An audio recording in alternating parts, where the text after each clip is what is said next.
Olá, alunos da Escola Tuiuti, tudo bem com vocês? Professor Wagner Chaves, de Geografia, trazendo mais uma aula.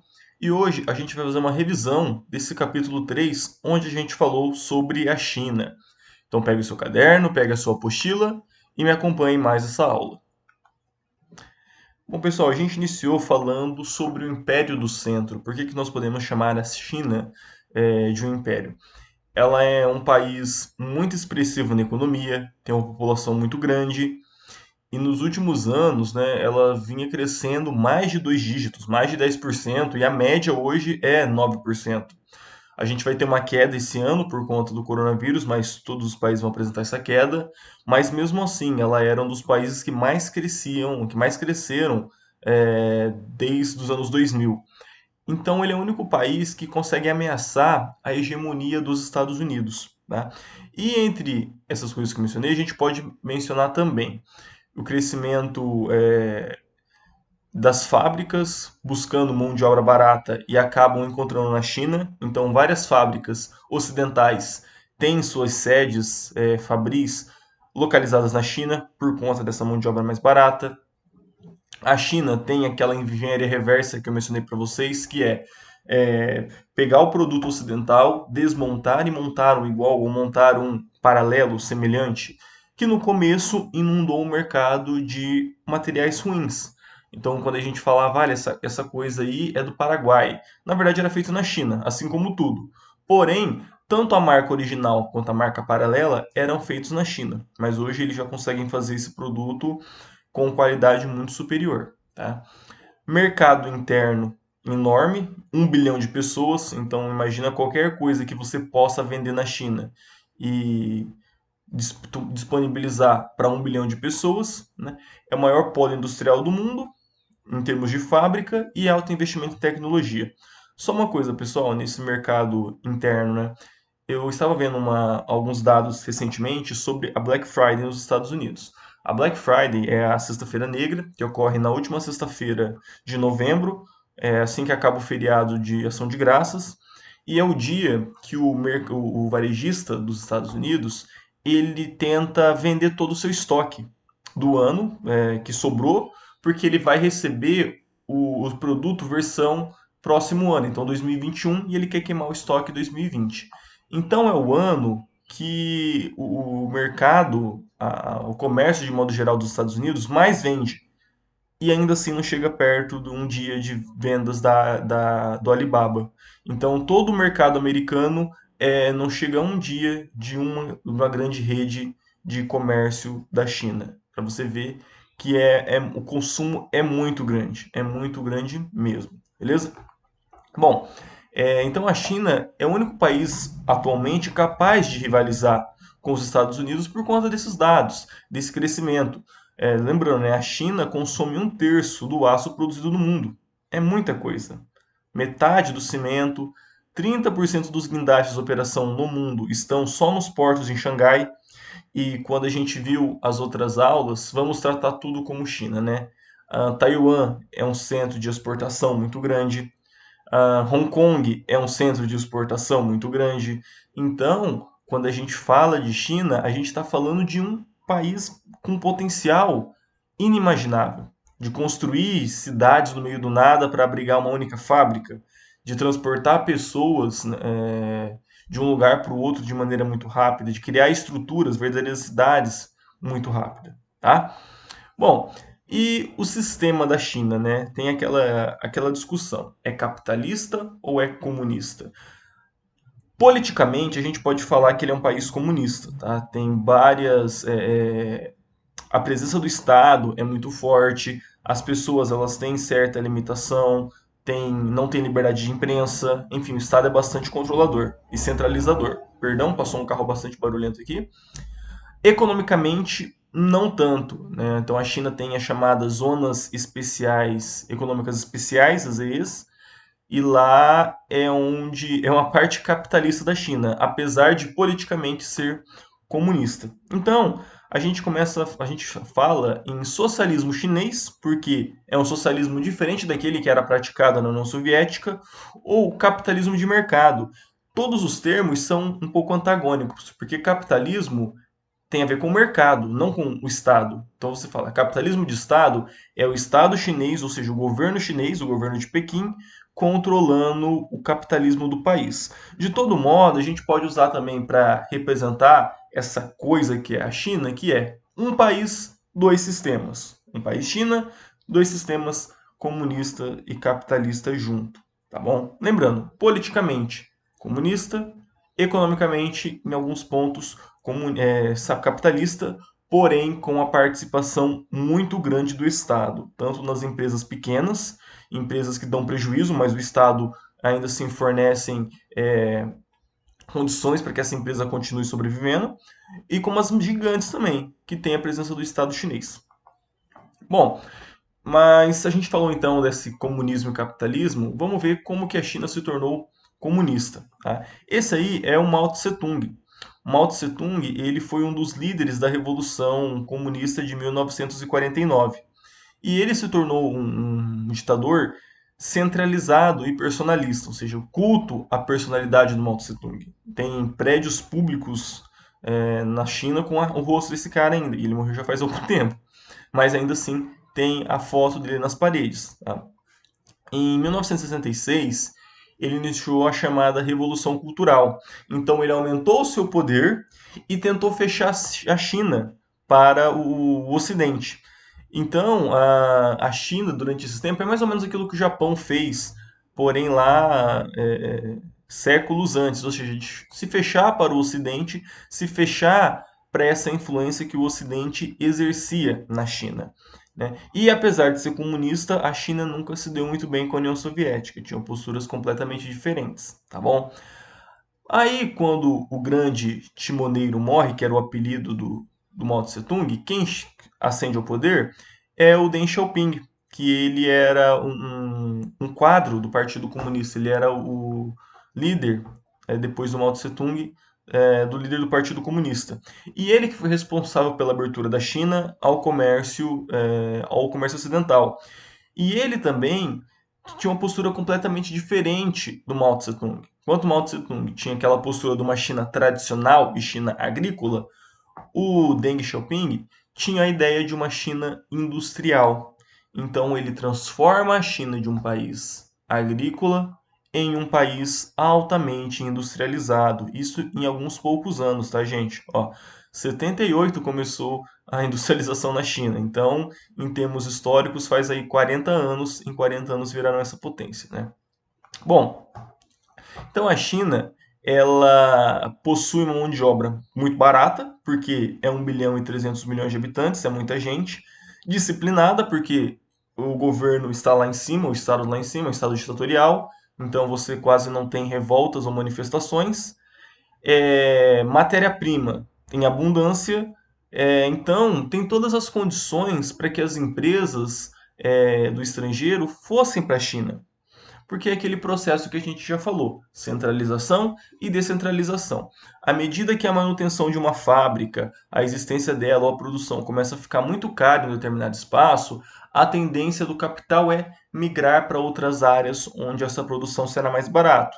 Então não é à toa que várias fábricas foram para a China, foram para o Laos, para o Camboja, para o Vietnã, para Taiwan, que são esses países ali que tem bastante pessoas e que estão na Ásia e que tem todas essas condições. Então, quando você compra um produto lá, Nike, Adidas, Puma, essas marcas, vai estar lá Made in Taiwan, Made in Laos, Made in Camboja, porque a produção é mais baixa, mais barata nesses lugares, beleza? Então, através disso, a China ela se tornou um país fábrica, tá? Sobretudo nas ZEs, tá? ZEs aqui, deixa eu pegar o apontador, essa área mais próxima ao litoral chinês, são as chamadas ZEs, Zonas Econômicas Especiais. Elas são cidades que são abertas ao modelo capitalista.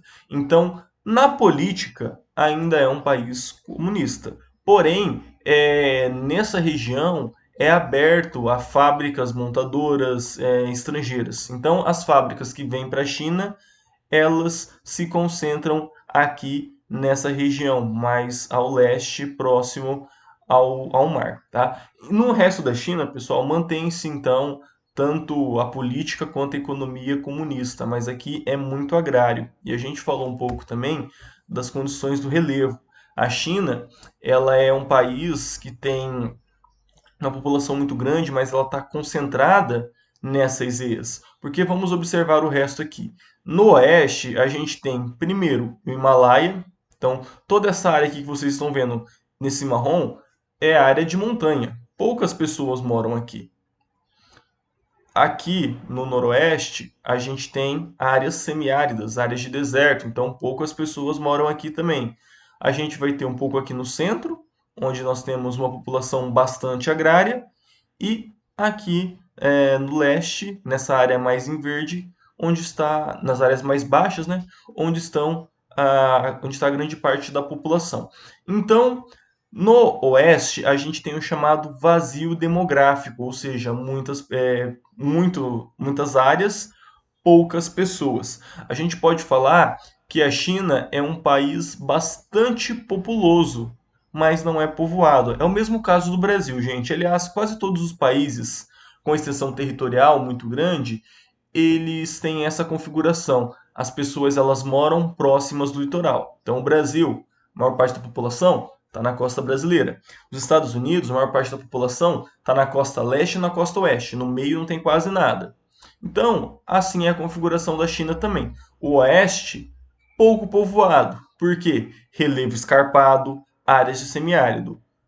No leste, próximo ao litoral, a gente tem melhores condições de vida, porque lá tem emprego, tem as fábricas, condições de.